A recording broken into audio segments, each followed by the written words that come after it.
Hey, beautiful people. I've been thinking a lot about how there could be a lot of hate for men.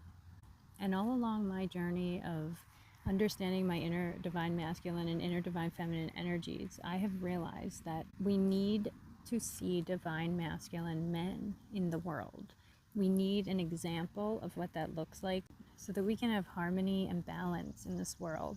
But it starts within us because we have to discover what divine masculine is for ourselves. And this includes women and men.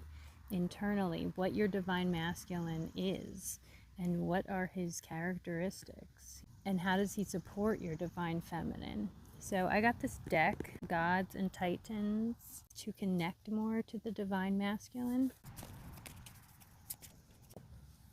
Jade Emperor. Organization.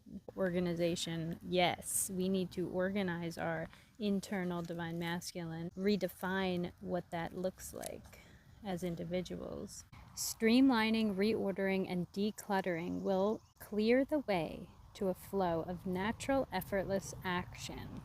That's right, this is the theme for the full moon, getting rid of this stuff, all these old patterns, releasing all this stuff, and stepping into the new. Jade Emperor, or Heavenly Grandfather as he is known, is one of the most beloved and most courted of the Chinese Taoist gods because of his benevolent protection and supreme organizing ability. Divine masculines, organize yourselves.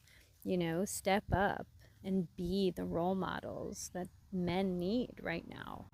As a young deity, the Jade Emperor wandered the earth, humbly helping humans make sense of the world. To protect the humans, he also defeated the negative energies referred to as demons. Although he possesses a loving energy more than that of a fighter, there are many accounts of the Jade Emperor retreating back to himself to gather his energy and strength in order to have the knowledge and power needed to conquer significant evil energies. Should the Jade Emperor enter your realm, it may be time to reorganize, rearrange, and reorder some part of your life. Planning is a key part of getting your desires met. It leads you to where you most wish to be. So what I'm seeing is we're releasing anything that doesn't serve us, and this includes toxic masculinity.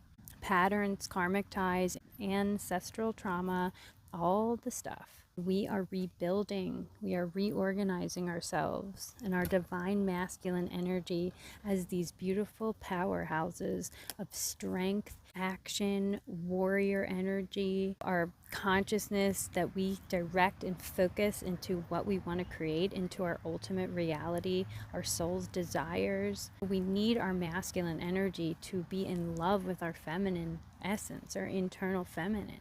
So we can direct all of our creative power, all of our creative juice into what we want to build in the world, into what we want to create in the world, into our passions, Let's do it.